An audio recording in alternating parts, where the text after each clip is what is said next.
وہ ہینڈل نہیں کر پائے گا اس کو. پھر آپ کو ضرورت پڑتی ہے ایسے لوگوں کی جن کا کانٹینٹ اسٹرانگ ہے, جن کو گرپ ہے اپنے کام پر, جن کو نالج ہے, یس, جو آپ کی اسکرین پہ آ کر ایکسپوز نہیں ہو جائیں گے, سچویشن کو ہینڈل کر سکیں گے. تو میڈیا میں بہت سارے لوز بھی ہیں اس فیلڈ کے. اور فیوریٹزم ہوتا ہے, فیوریٹزم بالکل ہوتا ہے. اگر میں کہوں کہ نہیں ہوتا تو ایسا نہیں ہے, بالکل ہوتا ہے. لیکن ہر ایکسل کرنے والی لڑکی پر یہ لیبل لگا دینا کہ یہ کسی اور ہی طریقے سے آئی ہوگی یا کچھ, تو وہ بالکل غلط ہے. بہت سارے لوگ ہیں اور بہت ٹیلنٹڈ ہیں اور بہت محنت کر رہے ہیں, لیکن ہر کسی کی نا اپنی ٹائم لائن ہے, اپنی جرنی ہے. کسی کو جلدی مل جاتا ہے, کسی کو لیٹ ملتا ہے. لیکن اگر آپ محنت سے لگے ہوئے ہیں, کنسسٹنسی سے لگے ہوئے ہیں, اور لوگ ارد گرد کیا کر رہے ہیں اس پہ فوکس نہیں کر رہے, تو آپ کو ملے گا انشاءاللہ. اچھا, ایک اور بھی جو میں نے چیز ایک دیکھی ہے, ہر فیلڈ میں ہیرسمنٹ کے بھی ذیشان بھائی ایشوز آتے ہیں, تو اس فیلڈ میں کچھ اس طرح کے مطلب جو باتیں ہوتی ہیں اس میں صداقت ہے؟ یہ صرف میڈیا میں نہیں ہے, ٹھیک ہے. میری بہت ساری فرینڈس جو کہ کسی اور فیلڈ آف لائف سے ایسوسیٹیڈ ہیں, ان کے پاس بھی اس طرح کے مسائل آتے ہیں, ٹھیک ہے. ہمارے ہاں بھی ہوتے ہیں, میڈیا انڈسٹری میں بھی ہیں, لیکن ہر میڈیا آرگنائزیشن کے اندر ایک پراپر HR ڈپارٹمنٹ ہے, صحیح ہے, جو ان ایشوز کو ٹیکل کرتا ہے. I don't know about any other organisations, لیکن جہاں پر میں کام کر رہی ہوں میں وہاں کے بارے میں بتا سکتی ہوں کہ ہمارا HR جو ہے اس حوالے سے بہت افیکٹو ہے. آپ کو کوئی بھی مسئلہ ہے, کسی بھی شخص سے مسئلہ, آپ جا کے اس کے خلاف وہاں پر کمپلین فائل کر سکتے ہیں, چاہے وہ جس بھی لیول پہ ہے, اس ہائرارکی میں وہ جہاں پر بھی آتا ہے. آپ جا کے اس کے بارے میں کمپلین فائل کر سکتے ہیں اور اس کے اوپر پراپر انویسٹیگیشن ہوگی, اور جو بھی کلپریٹ ہوگا اس کو اس کے لیے سزا بھی ملے گی. اور ہر ادارے میں ایسا ہوتا ہے. اب اگر کوئی ڈر کی وجہ سے وہاں پر نہیں جاتا اس کو رپورٹ کرنے کے لیے کہ کل کو میرے بارے میں کیا سوچا جائے گا, یا پتہ نہیں میرے خلاف ہی کچھ نہ آ جائے, اتنی کریج ایٹ لیسٹ ہم میں ہونی چاہیے کہ ہم جا کے اس چیز کو پھر اپنی آرگنائزیشن کی حد تک, میں یہ نہیں کہہ رہی کہ پبلکلی آ کے آپ ایک دم سے بغیر ثابت کیے ہوئے اس چیز کو بولنے لگ جائے, لیکن ایٹ لیسٹ اپنی آرگنائزیشن کی حد تک آپ کو HR میں اس کو رپورٹ ضرور کرنا چاہیے. اور ہر نیٹ ورک کے اندر لڑکیوں کو آپس میں اتنا اسٹرانگ ہونا چاہیے. میں خاص طور پہ عورتوں کے بارے میں بھی بات کری, کیونکہ ہراسمنٹ کا زیادہ شکار جو ہیں وہ عورتیں ہی ہوتی ہیں, ٹھیک ہے, انہیں ایکسپلائٹ کیا جاتا ہے. تو ان کی بانڈنگ آپس میں اتنی اسٹرانگ ہونی چاہیے. لیکن انفارچونیٹلی اس میں قصور لڑکیوں کا بھی ہے, کیونکہ سب سے پہلے کسی مرد سے بھی پہلے بات کرنے والی نا خواتین ہی ہوتی ہیں دوسرے کے بارے میں.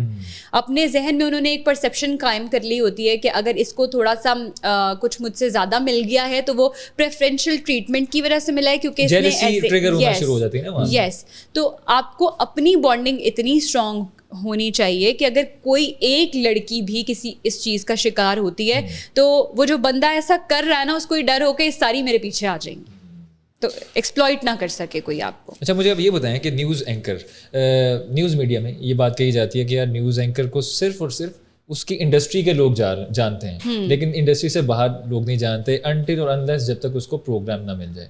تو یہ ایسا واقعی ہے یا پروگرام مل کے پہچان ملنا شروع ہوتی ہے لوگوں کو؟ نہیں, ایسا نہیں ہوتا. الحمدللہ میرے آج جتنے بھی فالوورز ہیں یہ سب تب کے ہیں جب میں نیوز اینکر تھی, یہ اس کے بعد نہیں بنے. پروگرام میں آنے کے بعد آبویسلی اس کے اندر ایک گروتھ ہوئی ہے, لیکن وہ پہلے بھی ہو رہی تھی, ٹھیک ہے. تو نیوز اینکرز بالکل بھی لیس ٹیلنٹڈ لوگ نہیں ہوتے ہیں اور لیس پاپولر لوگ بھی نہیں ہوتے ہیں. ایک پروگرام اینکر اتنا زیادہ وائرل کیوں ہو جاتا ہے؟ اس لیے کیونکہ وہ پروگرام میں بیٹھا ہوا اپنی اوپینین بھی دے رہا ہوتا ہے اور لوگ اس کے اوپینین کو امپورٹنٹ سمجھ رہے ہوتے ہیں, جبکہ ایز کمپیئرڈ نیوز اینکر کے اوپینین کی اتنی امپورٹنس نہیں سمجھی جاتی. اور اس کی ریزن کیا ہے؟ کیونکہ آپ نے ہمیں اوپینین دینے کا اختیار نہیں دیا ہوا ہے نا, فار وچ ہم جاتے ہیں اپنے سوشل میڈیاز پر اپنا اوپینین دینے کے لیے. جیسے کہ اگر کوئی خبر آتی ہے اور اس کا اینگل مجھے بتایا جاتا ہے, پہلے نیوز اینکرز کو اینگلز بتائے جاتے ہیں کہ ہم نے اس خبر کو اس اینگل پر لے کر چلنا ہے, لیکن پروگرام اینکر کے پاس اتنا اختیار بھی ہوتا ہے کہ وہ ڈیویٹ کر سکتا ہے اس سے اپنے حساب سے. بالکل چینل کے پالیسی کے اگینسٹ بے شک نہ جائے, لیکن ایسے بھی اینکرز ہیں جو اپنے چینلز کی پالیسی کے اگینسٹ جاتے ہیں اور چینلز ان کو برداشت کرتے ہیں, کیونکہ ریٹنگز وہ اتنی لے کے آ رہے ہیں کہ وہ ان کو نکال نہیں سکتے نا, تو انہوں نے اس کا بھار اٹھایا پڑتے ہیں کیونکہ ٹی آر پی میٹر کرتی ہے. لیکن ایک نیوز اینکر کے کیس میں اس کو اتنی لبرٹی نہیں دی جاتی ہے کہ وہ اپنا اوپینین جو ہے وہ وہاں پہ بول سکے, جو بتایا ہے اس نے اسی اینگل میں لے کے چلنا ہے. لیکن یہ کمپیئر کرنا ان دو چیزوں کو بہت غلط ہے. ایک پروگرام اینکر جب آتا ہے,